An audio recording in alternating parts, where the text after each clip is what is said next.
Ellie and this is my documentary about Melanesian Indigenous rights and culture. All of the people that I interviewed are part of the Melanesian diaspora. My purpose of this is to record stories to maybe look back to in the future and to share them to people that want to learn more or want to know more about the Melanesian part of the world and the countries and the cultures and the rights. I felt like this was a great topic to share to people because the Melanesian part of the world can be pretty remote. Most of the islands and countries there are islands spread apart, and it's not like the United States where it's all one big country. There are lots of little countries and different kinds of cultures, and I only recorded part of them, but I felt like this was a great topic and a great thing to study, and yeah. Could you please introduce yourself? Well, hi, my name is Mere Tari Savik. Bula Ellie. Bula is hello in Fijian. My name is Avisa Tungere Jr. Hi, my name is Edward Tagai. Hello, my name is Melissa Katigao. My name is Selwyn Toa. Hi, my name is Joshua. Okay, so here's a map to provide more context about the Pacific and where exactly I'm interviewing the people and where they're from. So here's the North Pacific Ocean and the South Pacific. So basically the Pacific is, well, it's in the Pacific Ocean. There's Australia over here, and Brazil, Peru, Argentina, and South America. And then we have the United States and like Mexico and like basically the Caribbean on this side. And then over here, this would be Russia up here, but this is like China and Indonesia. And then, yeah, so there are 3 parts of the Pacific, especially like the countries and how they make up the Pacific. There's the Polynesian part, the Micronesian, and the Melanesian. And where I'm focusing my studies and what my topic is about is the countries in the Melanesian part of the Pacific. If you look closer, you'll see it says Vanuatu right here, and then it says Fiji right there, and Fiji's right by the line. It's in the Melanesian part, but if it was over just a little bit, it would have been considered Polynesian. But, yeah, so most of the people I'm interviewing are from Vanuatu, and then one of them is from Fiji. And yeah, so there's just a map to get a better look of the Pacific, and yeah.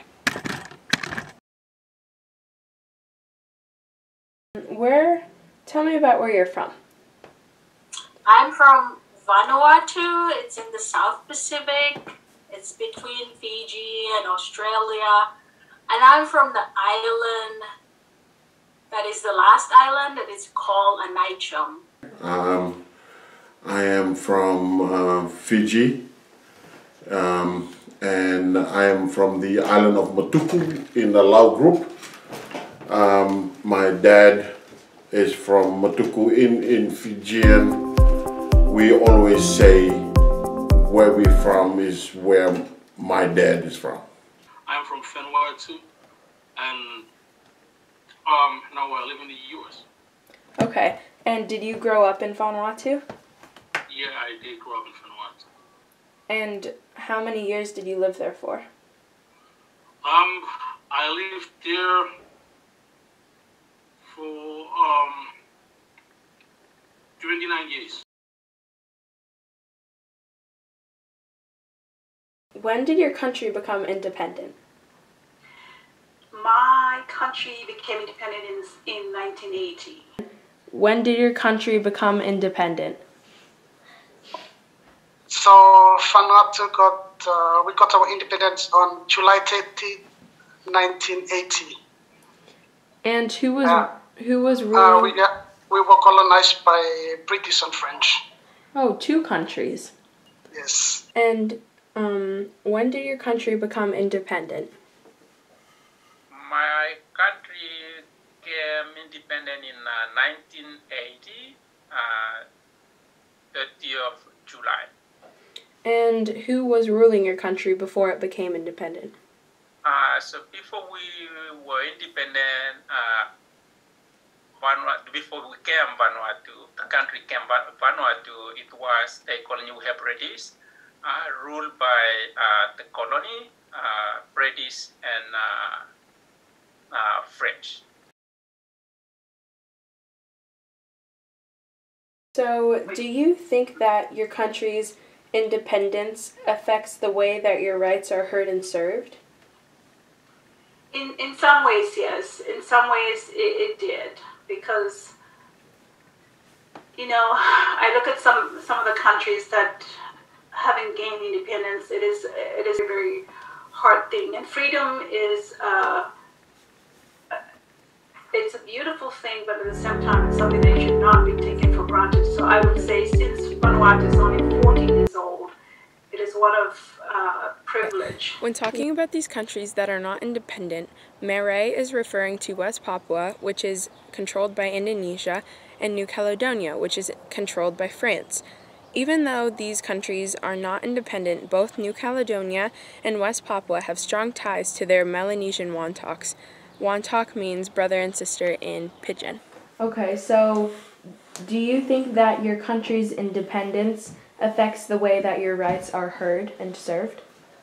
Being independent was a big thing in Fiji. Being a colony of Great Britain.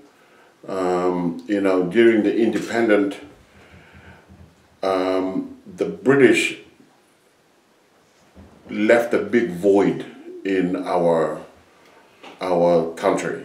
When they left, there was a competitions in trying to fill that void. I don't think so, because my country independence gives us a lot of flexibility. You know what I mean? Yeah. We have freedom of speech, that kind of stuff, and we have our land back, and we feel free to walk in the land. Yeah. But back then we was under British and French, and thing wasn't like that. And when the British and French were ruling Vanuatu, do you think that your rights maybe weren't heard as much? Yeah.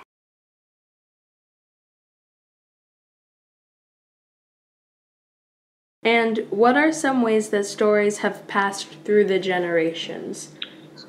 So we have most stories are most of our indigenous stories are told through like oral. Most of our histories are passed orally through. So it's mostly song, then custom stories that people tell all the time. There are specific ways that some stories about the British and the French, or some things like that, like stories have passed through and more people learn about. So when I was a kid, and then so that's why we came independent. When my country came independent, I was a little kid, and so from that, a lot of people, they were talking about oh, now we're independent. If we don't independent, maybe we have more that product or this product. I don't know if this is gonna show up. So this is the example of some drawing. So this one here, this one on this, I'm gonna start with this one. This one on top here, right here, that's the human brain. Oh wow. Yeah, so it's dictates what it says. It signifies the diversity of people, how people think, how we think. Different people interpret things differently, and you have to respect their the diversity of what they think. Mm-hmm. So yeah, then the one below. I'm sorry. No, it's okay.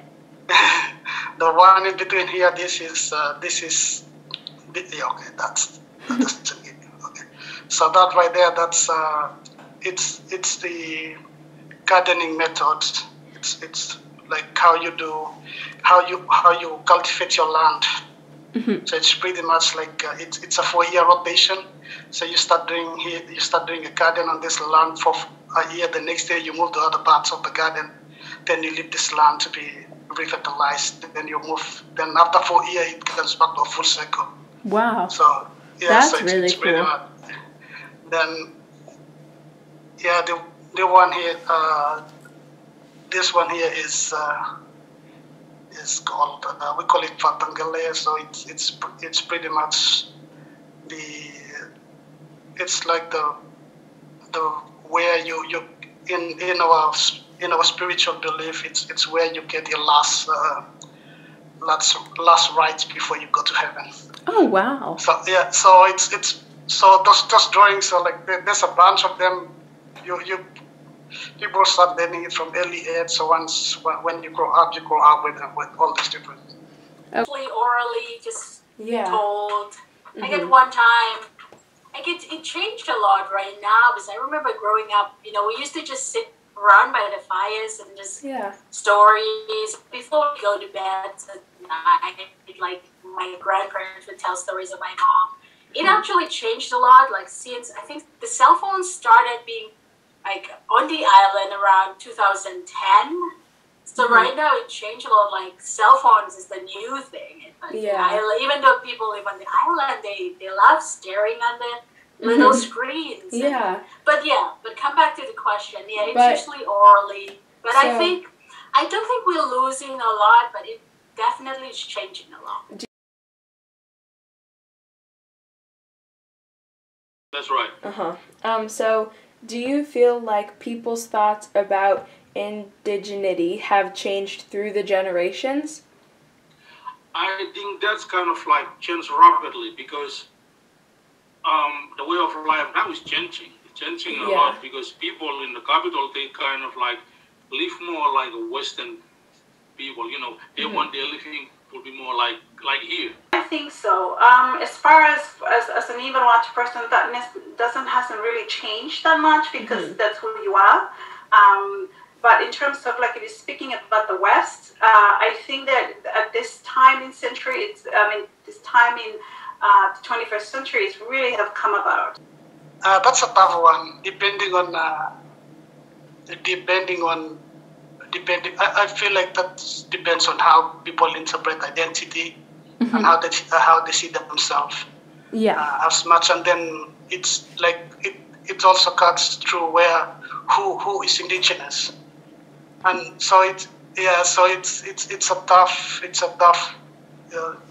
I feel like there's no right and wrong answer about that. One of the things that I find that got lost through this transition was the grandmothers talking about medicine, herbal medicine. That is one of the biggest things that I find that needs to come back, where, you get a headache, instead of reaching for ibuprofen, you'll send a kid to go and pick up some leaves that grandma would come and boil up, and you drink the juice out of it, and it fixes your headache. The side about that is, it also becomes so political. Like people don't want to tell you stories because they think if they tell you that you're going to take it, and then you're going to do something about it.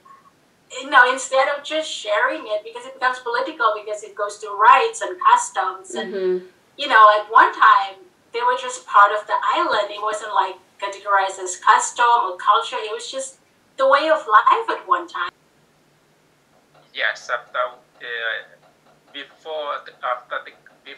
when the colony and that's starting to changing the lifestyles and the talking and story and stuff like that, and when we became independent and then more involving into outside world, so mostly a different culture coming in, adopted, like the native adopted the culture. They go to school in another country, so they came back and they tried to talk about what is the differences with the life we were living on.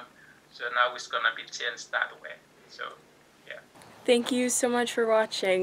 This has been a crazy year for all of us, and I owe a lot to all of my interviewees for letting me basically interrogate them. So thank you so much if you're watching this, and I hope you enjoyed.